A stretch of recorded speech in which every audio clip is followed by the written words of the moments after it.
दुनिया में हो दुनिया का तलबगार न हो, बाजार से गुजर हो खरीदार न हो।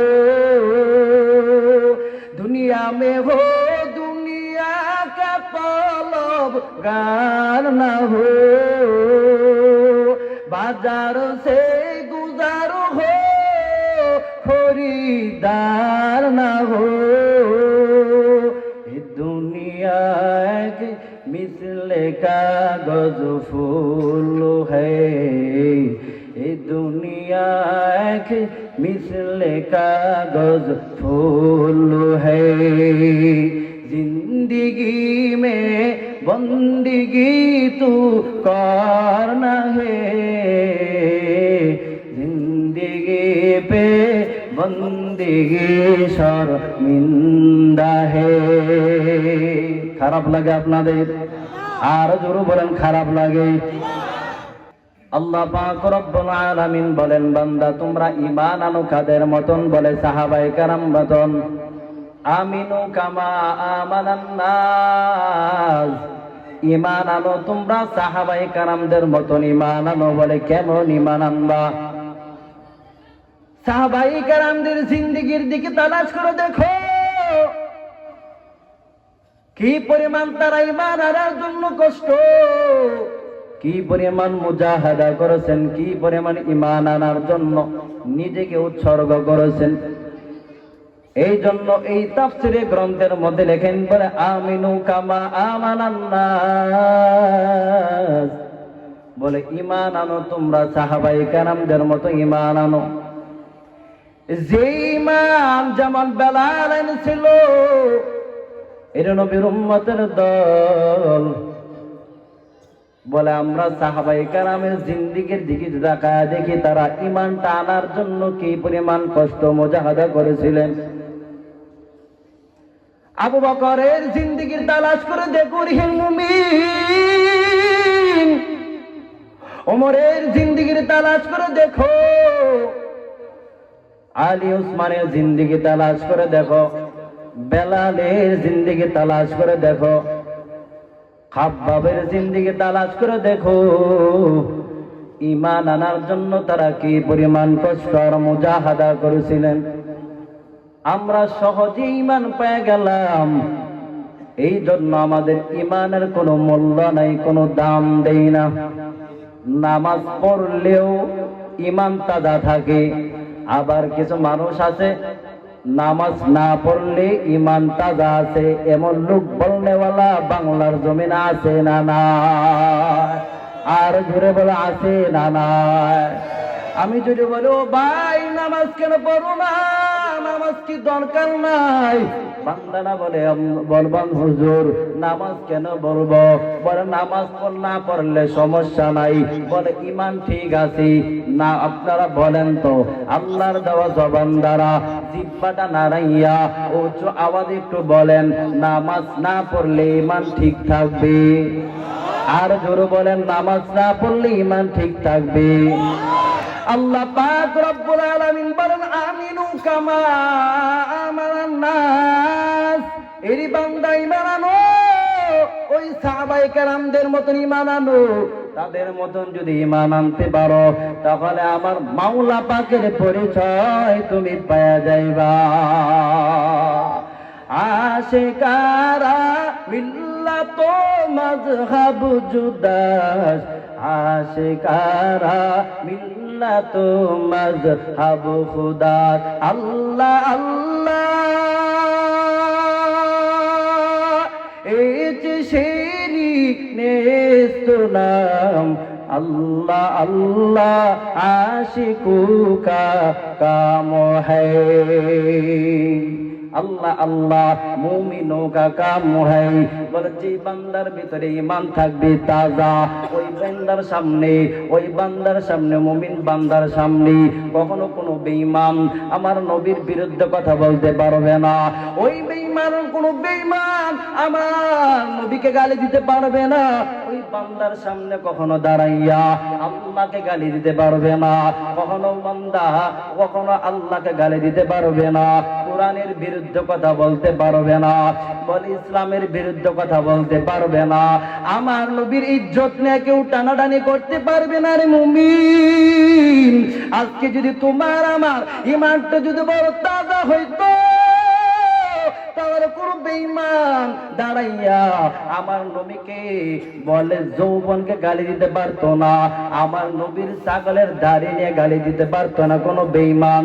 বলে দাঁড়া মাঝে মাঝে বলে আজানের ধ্বনি নাকি বেশ্যার আওয়াজের মতো শোনা যায়। নাউজুবিল্লাহ। বলে এই মিয়া, আজানের ধ্বনি কি বেশ্যার আওয়াজের মতো শোনা যায়? অথচ আজানের মধ্যে আছে কি আল্লাহু আকবার, বলে আল্লাহ বড়, আল্লাহ বড়, আল্লাহ বড়, আমার আল্লাহর চাইতে বড় আরো কেউ আছে? আর জোরে বলেন কেউ আছে? একমাত্র আমার আল্লাহ। আল্লাহু লা ইলাহা ইল্লা হুয়াল হাইয়ুল কাইয়্যুম।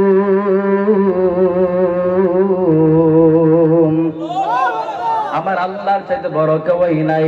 আমার আল্লাহ ঘুমান না, আমার আল্লাহ এক, আমার আল্লাহ বড় লেখান নাই, আওয়াজ নাই, আকৃত নাই, কিন্তু আমার আল্লাহ সবই আছে। সব হলো কুদরতের মাধ্যমে। কিসের মাধ্যমে? হিচে কসদর মুলকে ও আম্বাজুনে ওলি ওরা লাহনে নে আওয়াজুনে। আলামিন বলেন, বান্দা আমি আল্লাহকে যদি পাইতে চাও তাহলে তোমার প্রথমত দুইটা গুণ অর্জন করা লাগবে। এক নাম্বার হলো তোমার পরিশুদ্ধ ঈমান, দুই নাম্বার হলো তাকওয়া, তিন নাম্বার হলো বান্দা আমি আল্লাহ একনিষ্ঠভাবে হইয়া আমি আল্লাহকে যদি মানো তাহলে আমি মাওলা পাকের কুদরতি সেজদা দিতে হবে। মাওলা পাকের কুদরতি সেজদা কেমনে দিবা? বল নামাজের মাধ্যমে আমার মাওলা পাকের সেজদা দিবা। আল্লাহ পাক রব্বুল আলামিন বলেন, বান্দা ঈমানটা যদি সাহাবায়ে কেরামদের মতো ঈমান আনো। বলে কেন আনবা তাদের মতন? কারণ আমার আল্লাহ নিজেই তাদের প্রতি রাজি, তারাও আমার আল্লাহর প্রতি রাজি। সাহাবায়ে কেরাম আল্লাহর প্রতি রাজি, আল্লাহ তাদের প্রতি, জোরে বলে আল্লাহ তাদের প্রতি। আমরা যদি তাকায় দেখি মুসলমান ও নবীর উম্মতের দল, আমরা যদি তাকায় দেখি বলে সাহাবায়ে কেরামদের মতন ঈমান কারো তাজা আছে? কারো তাজার জন্য কেমন মুজাহাদা করেছিলেন নবীর উম্মত। আমরা যদি তাকায় দেখি আবু বকরের জিন্দেগি তালাশ করে দেখি কি পরিমাণ তারা কষ্ট করে ঈমান আনছে। ওমরের জিন্দেগি তালাশ করে দেখি, আলী ওসমানের জিন্দেগি তালাশ করে দেখি তারা কি পরিমাণ কষ্ট করে ঈমান আনছে। খাব্বাবের ঘটনা কে না জানে রে ভাই? এই সেই বেলাল, যে বেলালের ঘটনা কে না জানে ভাই? বেলাল ছিল একটা কালো কুচরি। বলেন তো বেলালের দুনিয়ার কোন জমিনের দাম ছিল না। বেলাল ছিল উমাইয়ার গোলাম। এত কালো ছিল, এত হাবশি ছিল। এই বেলালের ভিতরে যখন ঈমান নামক দৌলতটা যখন ঢুকে গেল, আমার আল্লাহর কাছে অনেক দামি হয়ে গেছে। কে সেই বেলাল? আফ্রিকা জঙ্গলের বেলাল। এত দাম আল্লাহর কাছে, এত দাম বেড়ে গেছে। আল্লাহর কাছে এত দাম বেড়ে গেল। আফ্রিকা জঙ্গলের বেলাল, বেলালের জবান দিয়ে একটা শব্দ উচ্চারণ হয়। নবীর হাতে কালিমা পড়ে মুসলমান হয়ে যাওয়ার পর এর নবীর উম্মতের দল ভালো করে শুনবা, নবীর হাতে যখন কালিমা পড়ে বেলাল মুসলমান হয়ে গেল। এই বেলাল উমাইয়ার বাড়িতে কাম করে, গোলাম, উমাইয়ার গোলাম। বেলাল যখন কালিমা পড়ে মুসলমান হয়ে গেল, বেলালের জবানে একটা আওয়াজ, আহাদ আহাদ আহাদ আহাদ। বেলালের জবান দিয়ে একটা শব্দ বারবার উচ্চারণ হয়, আল্লাহু আহাদ। একটু জোরে আমার আল্লাহকে ডাকবেন না? আল্লাহু আকবার। আর জোরে আছেন আল্লাহু আকবার। আর জোরে আল্লাহু আকবার। নবীর উম্মতের দল আল্লাহর নাম অন্তরে নিলে, মুখে নিলে কোনো গুনাহ আছে? দুনিয়ার সব নাম হলো না পাক। আমার আল্লাহর নাম হলো পবিত্র। আমার আল্লাহর নাম বান্দা নিলে তোমার সওয়াব আর সওয়াব। আল্লাহ পাক রব্বুল আলামিন বারবার তোমার চেহারার দিকে তাকায়া থাকে, তোমার জবানের দিকে তাকায়া থাকে। বান্দা কখন আমি আল্লাহকে একবার আল্লাহ বলে ডাকবে, বান্দা যখন তার মাকে ডাকে আমার আল্লাহ তাকায়া থাকি। বান্দা যখন তার বাবাকে ডাকে বাবা বাবা বলে ডাক দেয়, আমার আল্লাহ পাক রব্বুল আলামিন তাকায়া থাকে। বান্দা যখন হঠাৎ করিয়া কোনো বিপদ আপদ মুসিবতের মধ্যে পড়িয়া হলেও আমার আল্লাহকে যখন একটা ডাক দেয়, আল্লাহ তোমার মতন আপন দুনিয়ার জমিনের মধ্যে কেউ নাই। কথা বলেন ঠিক কিনা? এরে বান্দা ডানে তাকায়া দেখো, তোমার মা তোমার স্বার্থপর, তোমার বাবা তোমার স্বার্থপর, বন্ধু বান্ধব তোমার স্বার্থপর। স্বার্থের মধ্যে আঘাত লাগলে লাথি মারিয়া তোমাকে জেলখানার মধ্যে বন্ধ করিয়া দেবে। নাই? জোরে বলেন নাই? আমার আল্লাহ পাক রব্বুল আলামিন বলেন, এই আল্লাহ পাক রব্বুল আলামিন বলেন, আমি আল্লাহকে যদি পাইতে চাও তাহলে তিনটা গুণ তোমার অর্জন করা লাগবে। এক নাম্বার বলেন তো কি? পরিশুদ্ধ ঈমান। দুই নাম্বার হলো তাকওয়া।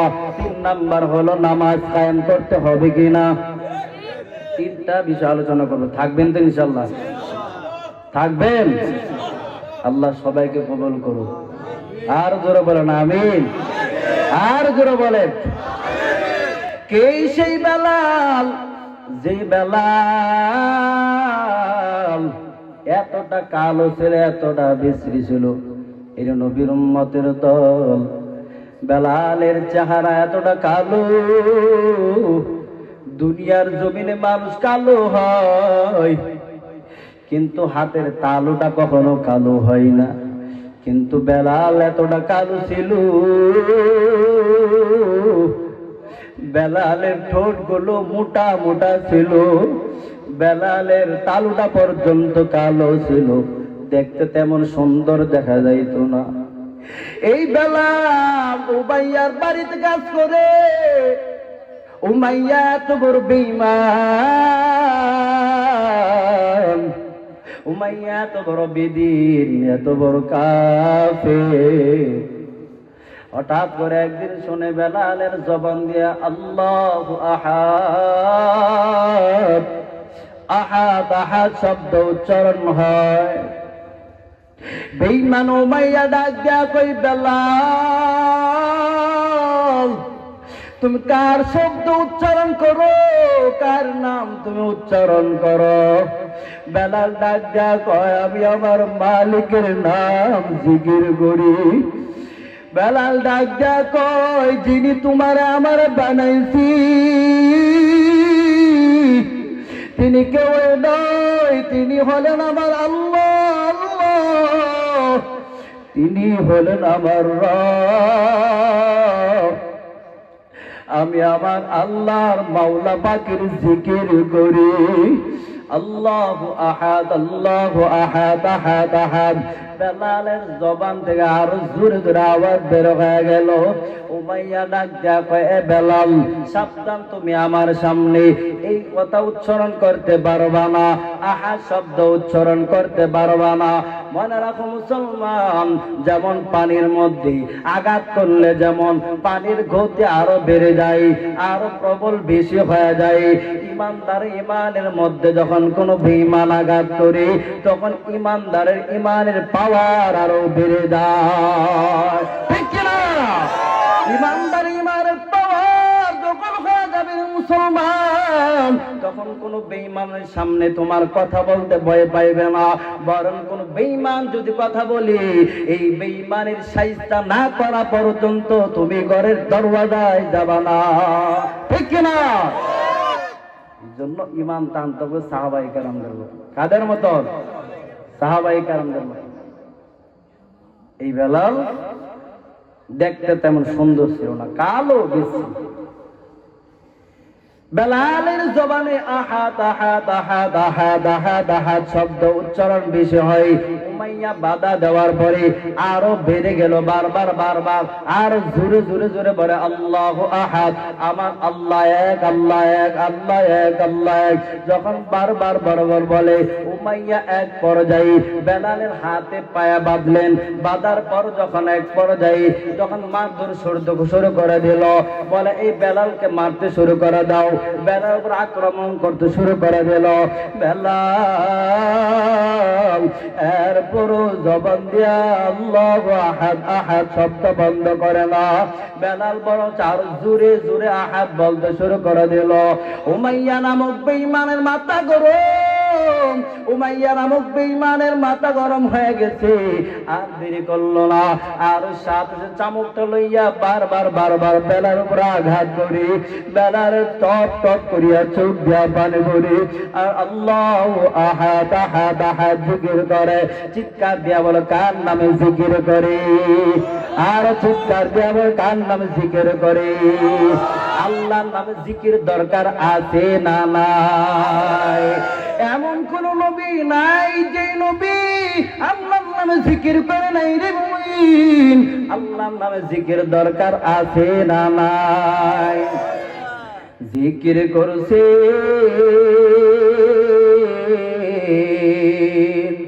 ইব্রাহিম নবী,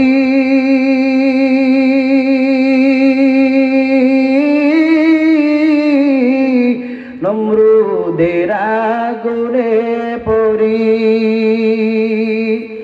আগুন হলো ফুল বাগিচা, আগুন হলো ফুল বাগিচা, নবীর পশম জ্বলে না।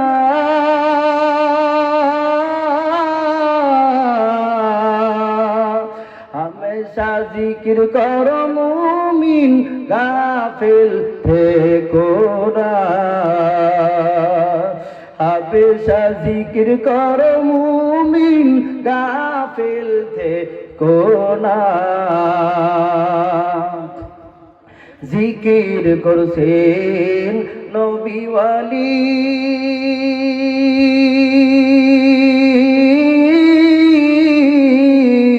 খুদার সাথে গেলেন মিলি, দিয়াছিলেন পর্দা খুলি।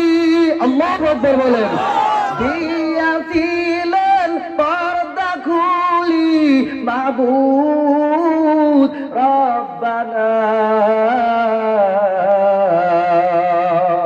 হামেশা জিকির করো মুমিন, গাফিল থেকো না।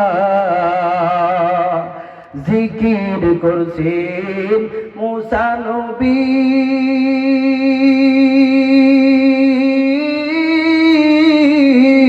তোর পাহাড়ে গেলেন জ্বলি, খুদার নূরে পাহাড় গলে।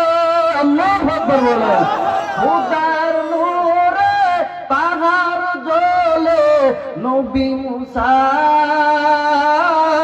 জ্বলে না। হামেশা জিকির করো মুমিন, গাফিল থেকো না। হামেশা জিকির করো মুমিন, গাফিল থেকো না। খারাপ লাগে? আল্লাহর নামে জিকিরের দরকার আছে না নাই? আরো দুর্বল আছে না নাই? নবীর উম্মতের দল ইমানদারের সামনে যখন কোরআন তেলাওয়াত করা হয়, ইমানদারের সামনে যখন লা ইলাহা ইল্লাল্লাহ তাকবীর দেওয়া হয়, তখন ইমানদার ঈমান আরো বেড়ে যায়। কথা বলেন ঠিক কি না? এই নবীর উম্মতের দল সমস্ত বেঈমানরা মুসলমানদের দুইটা জিনিসে বড় ভয় পায়। বলে এক নাম্বার জিনিসের নাম হলো মুসলমানদের যখন নারে তাকবীর স্লোগান দেয়, তখন বেঈমানরা পালাবারও কোনো পথ পায় না। কথা বলেন ঠিক কি না? বেঈমানরা পালাবারও কোনো সুযোগ পায় না। যখন নারে তাকবীর দেয়